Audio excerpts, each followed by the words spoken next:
What is going on, Governor? Chisgule here, and today we're going to talk about Lucerne Scrolls Volume 3 and Ark of Osiris practice matches.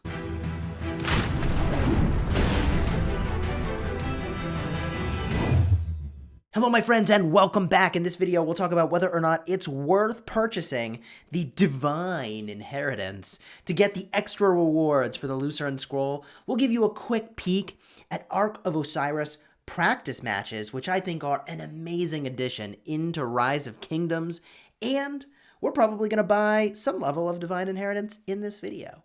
If you like Rise of Kingdoms videos, please do like and subscribe to get the latest advice on bundles and content that enters into the game. We've been evaluating the heck out of everything that came in this latest patch, and we'll do that every single time new content drops. We are also a sponsored creator with Rise of Kingdoms. Now, getting right into the mix here, is this Divine Inheritance bundle worth buying? There's two you can get, the $20 version and the $5 version. My experience of doing the Lucerne Scrolls without having the Archaeologist bonus where you're getting 50% extra clues from your weekly challenges was that I got to about level 65, maybe level 70, but that's when I topped out. So I was not able to get to the top tier of this reward without having the extra punch. And when I had it from the $20 bundle, I exceeded what I needed to get this level 80 version of the Lucerne Scrolls. In this case, it's the Temple of Artemis, and we'll show you exactly what that does and talk about whether or not that is worth it in just a second. What we found is that these Lucerne chests along the way were fine after you hit level 80, but were not game-changing. They certainly weren't going out of your way for. It was not worth that, I thought. So we're going to go, I think, for the Archaeologist package, just to sort of guarantee we get all the way up to the top. I think it's possible that if you did every single challenge, you might be able to get to level 80. Literally every single challenge and season challenge, I think you'd have to do to get there. I just think that's unrealistic for us. So we're going to buy that higher level of this bundle. Now, along the way, this round, there's some interesting stuff. We've got some Khan emotes, which are going to be pretty cool to flash on the battlefield. There's a lot of the same stuff that we saw last time with some legendary commander sculptures, action points, resources, material chests.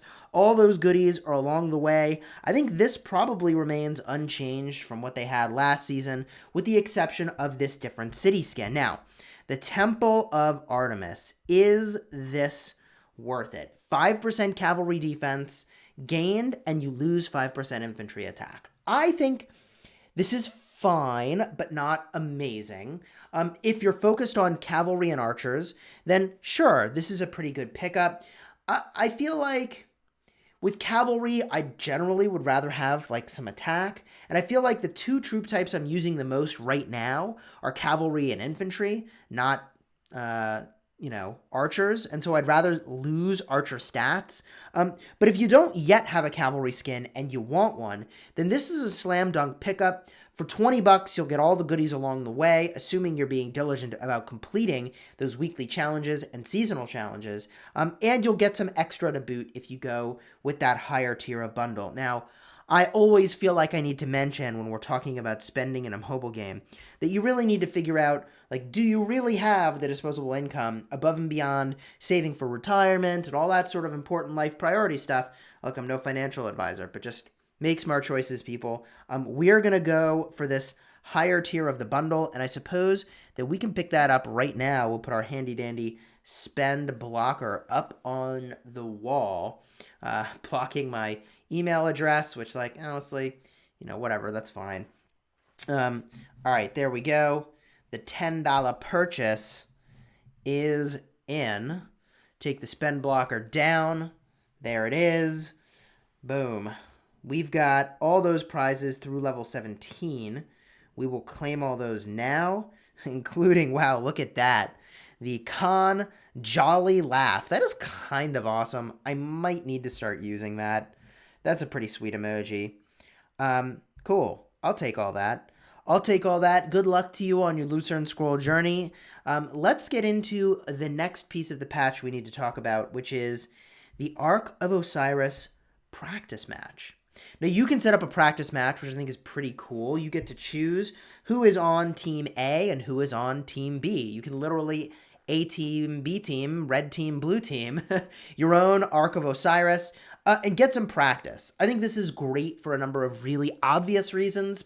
The reason that is perhaps less obvious and amazing is that you can do this, and instead of testing against a level 1 pass, where you are going to have to heal troops, nothing dies, but you have to heal troops, you can actually test in Ark of Osiris how commanders perform, which is pretty spectacular. So I do think that rocking some A-team, B-team goodness in Ark is honestly like what every functional alliance in the game will be doing.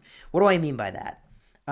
Look, if you want to win in KVK, and you're at all serious about this game, I mean, even pretend serious, you're going to go test to figure out who's got the best combos, the best builds, all that in here. And yeah, it costs like 1,000 gems to fire up a practice match, but like, look, look, people, 1,000 gems is a fraction of the cost of all those dead troops, right? Like, it's weird to me that people are like really gung-ho about their account, right? I was explaining this during KVK. It was like astonishing to me that people like play their account night and day and then like don't bother with a proper duration of a peace shield when they go to bed during KVK, and or like they don't teleport somewhere safe and then they get zeroed. If you're going to invest all this time, energy, and effort into the game, like do this. Do this simple task of testing what's best.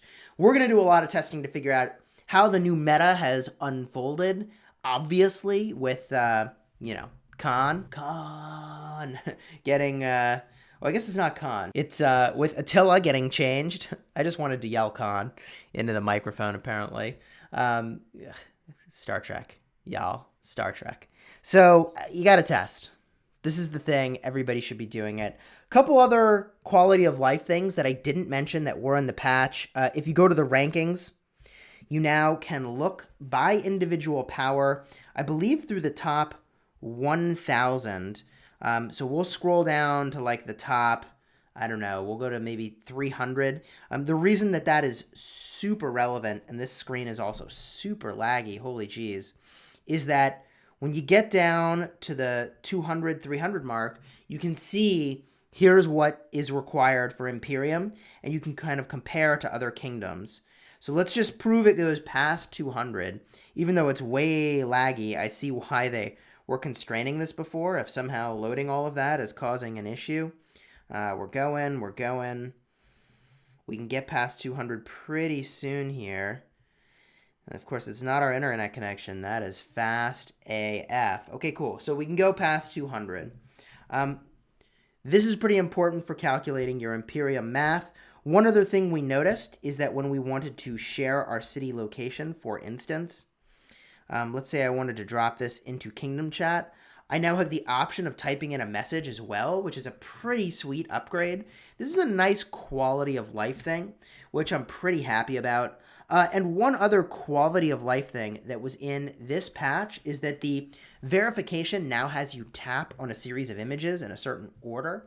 And I actually kind of like that update to the game because, man, there were times when I would slide that stupid puzzle piece and it would not line up, even though I thought it was lined up, and that just drove me nuts. So I think this new system for verifying whether or not you're online and not a robot is at least a step forward from a player who's actually playing perspective. Hopefully it catches all the fraudsters and bots just as well too. So if you enjoyed this video, let me know down in the comments which of the Lucerne Scroll bundles will you be buying, if any. I honestly did not buy any of the bundles on my farm account. I ended up, I think, buying the $5 bundle on my restart project, and maybe I didn't even buy that at all. I don't know. I'm living that free-to-play-ish life now on the restart project. We're still figuring out what kingdom we're ultimately going to go to. I honestly, sincerely have had zero time to think about my restart project. Job, baby, wife, friends outside of YouTubing, and then, YouTubing. Turns out to be like really time consuming. But card up in the top if you want to see the video where we were figuring out like, what are we doing with our restart project? We're still thinking about that. Again, like and subscribe if you enjoyed this. And until next time, you have fun smashing the kingdom.